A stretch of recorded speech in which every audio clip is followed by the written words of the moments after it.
Today is Friday, 31st of July 2026. My name is Francisco Gaffney, and this is my daily streaming all about governance, risk, compliance, and advisory boards. Now, this week we covered the advisory board operating system as a whole, as an image that we have on the screen, and the focus particularly was on an advisory board working in the international expansion. What would be all the elements of this model applied to a company? We discuss one by one throughout the week. So today, I'm going to do a conclusion, how to put this whole system together. So just a quick recap. On Monday, we talk about whether the business can travel, right? How we scale the commercial acceleration. On Tuesday, we spoke about whether the economics transfer, which is your capital and growth.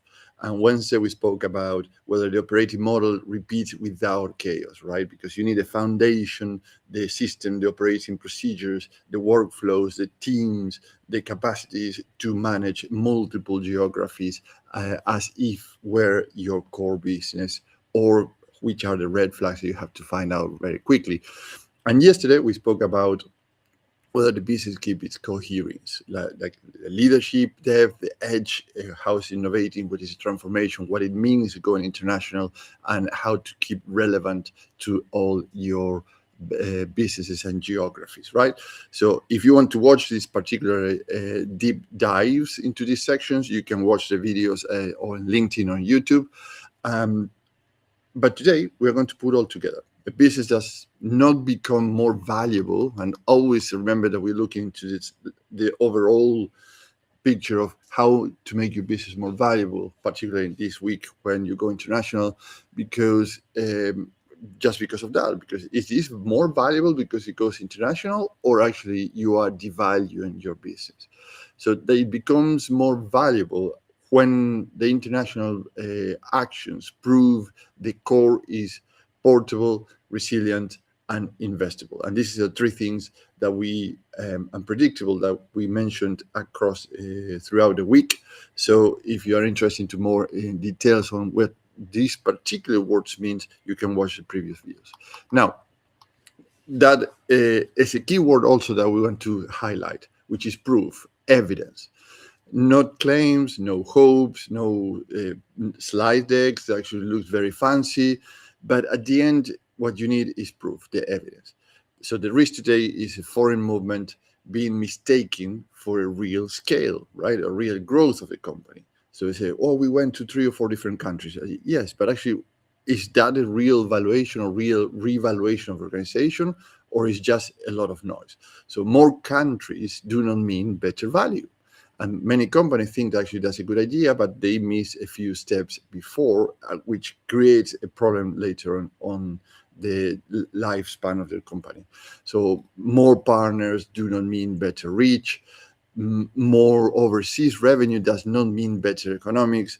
More local variation does not mean a better strategy, right? So you have to consider all these things. So the board needs to or a way to tell the difference. And that's where the advisory board operating system helps, because actually it's external advice. You don't have to lock with this team forever, but actually you see things in different ways. So 3 things that you should look or problems that the advisory boards help you to see are these. Number 1 is governance becoming firmer while expansion becomes more complex. That's a real problem. Boards needs a stronger visibility, or yourself as a founder, your executive team, a stronger visibility over risk, control, and decisions. So international growth adds more moving parts. So loose oversight becomes or a loose oversight of the things becomes more dangerous. So you have to have a very good governance about your organization. Other problem is the investor not asking for louder international story. So this is a common mistake. You put a big badge on your chest and say, yes, we're going international. This is amazing. It's very positive. It's a great thing for our organization.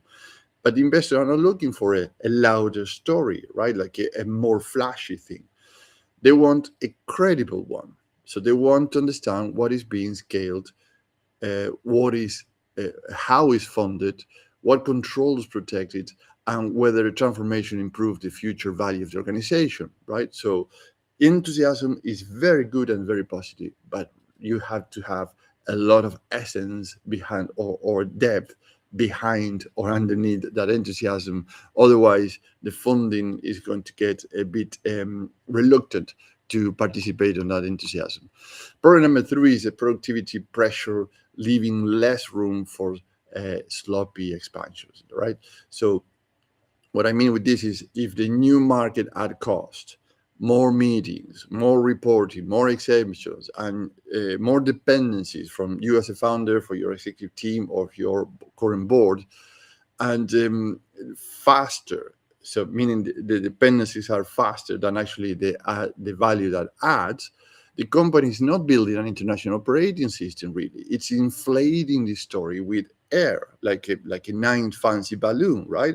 Looks nice, looks impressive, but does not travel far, or is dependent of the wind, and is very hard to control. And actually, if you're not pumping constantly hot air into it, it deflates and fall into the ground. So you have to be very careful in terms of productivity, because you don't want a balloon. You can start the process with a balloon, but make sure that you are carrying with you all the other mechanisms to make sure that this is working for you and your organization and your investors. Now, as a board advisor, what I would propose to consider is the following. First, use a closing board questions. It's a 5 closing questions that every time a new market is discussed. And I give you these questions because actually are very important to, is the beginning of everything. So if you want to put the week together, start with these questions, because actually these are the things that will justify all the rest of the things that we discussed this week.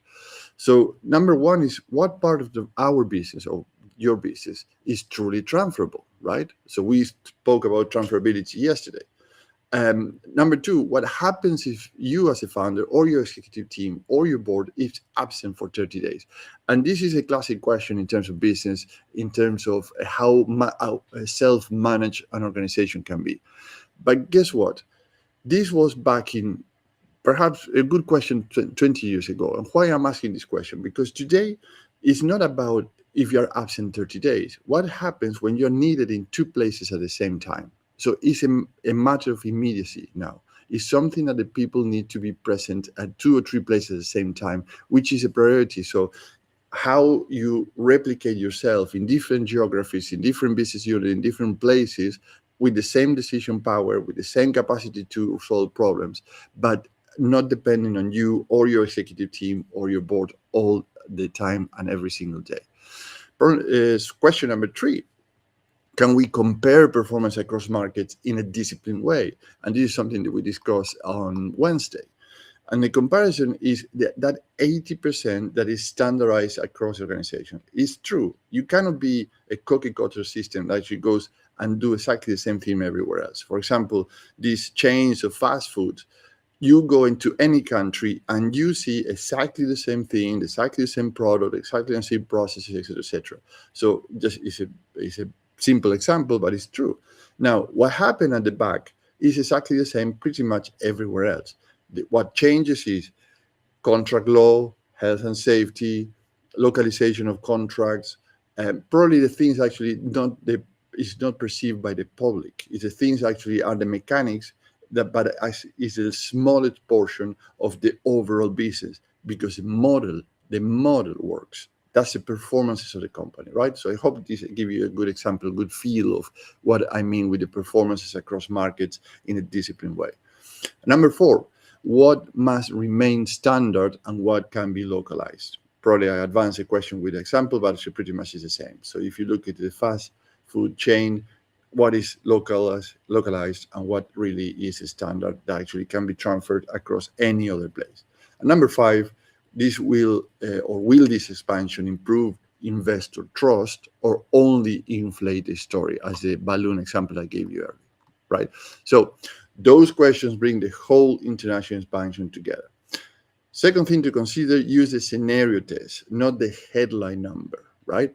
So I give you 2 real examples. 2 companies that grew from 10 million to 50 million, right? But one became more investable because the architecture was disciplined. because all these 5 questions were answered and were documented. But the other company, even with the same revenue, didn't grow and actually became more fragile, and they had to shut down the international expansion because it was more risky.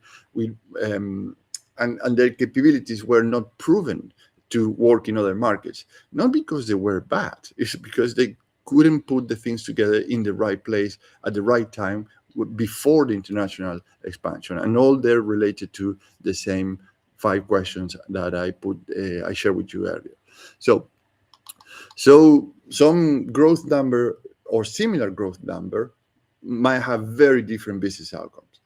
The third suggestion is use the advisory board operating system as a joined up board system. So what you see in the screen now is a whole operating system that answer all these 5 questions.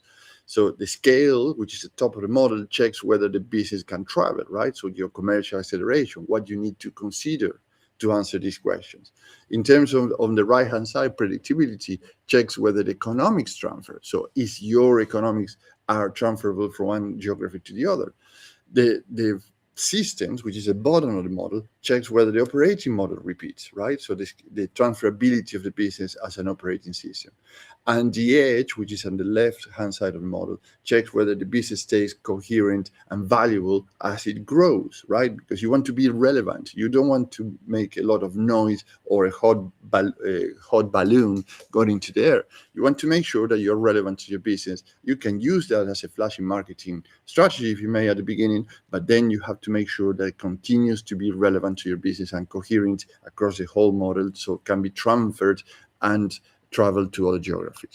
So if those 4 pieces, it means your commercial acceleration, your predictability, your systems, and your innovations are not connected, what you get is international expansion as a movement rather than the valuation strategy, right? So what you like to do, what is the end game, what is in it for me, if you may, is evaluation strategy. You want to make your company more valuable.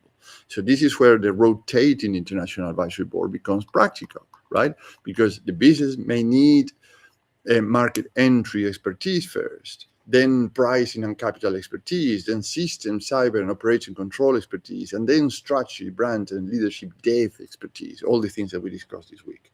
So the capability should follow the milestone, because not every challenge needs a permanent hire. Not every stage needs a large consulting project, and not every advisor should stay forever, right? So a good advisory board will ask you things, and like this, for example, business is expanding, fantastic, but the proof of transferability is very thin. It is a question that we ask on Tuesday. So, or the other question would be like a board can see the reviewing market or on reviewing market activity, but the activity doesn't mean that the testing the operating system is transferable and can deliver. Or might see that international growth is increasing complexity faster than the confidence that is producing to the investor or the shareholders. That this is the challenges that are put by in an advisory board, that perhaps the enthusiasm and the energy of the founder, of the executive team, or the board going into the market don't see every day, and they need to stop and consider these things. Now, what do you gain working with me? So 3 things: business outcomes, differentiators, and risk reductions. The outcome is an international growth as a one operating system, transferability, repeatability, resilience, and strategic coherence that support each other. It's not treated independently. Everyone is supporting each other, so it works as a group. And what you gain with this is like the evidence that the things need to be where it need to be done, in which the timing of those things, and which is the evidence that support it. The differentiator is a rotating international advisory board. So we build a team around these particular milestones to get specialist capability faster than hiring one executive, with a lower overhead than the big consulting firm, and no talent locked in. We can swap members every 6 months. And the risk reduction is a capability mismatch. You don't want a mismatch in terms of what you have to do when you have to do. You want to have the right people at the right time.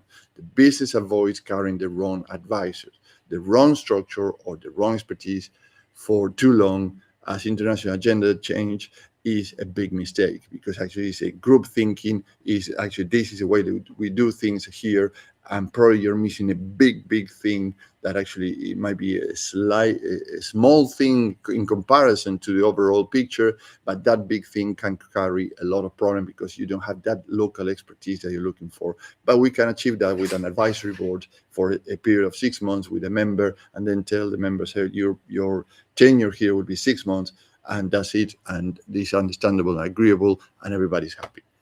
But the overall gain is actually your risk are reduced. You get the right expertise at the right time to the specific milestone that you want to achieve. Now, one action you can take home today, and it's very easy to do. I put the questions together and what is the evidence that you need to provide for this. And here's all together. So before your next decision international, or if you are already in an international expansion, or you are already expanded, go through this exercise. This exercise is very easy to do, but I can guarantee you that you have to think very hard. So this is the international readiness review. It's the five questions I mentioned earlier. Ask your teams, the management team, your C-suite, or your board, these questions in one page. And then you have to provide the evidence, not the aspiration, which is the evidence that answers these questions.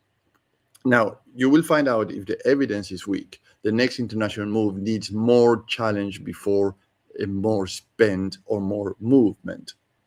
And then you have to create a kill switches, I call it. So it is worth continue doing this effort or not. But here, at least you have a template where you can start to understand if that international expansion is worth your time, or the company time, or the investors' capital, etc., etc.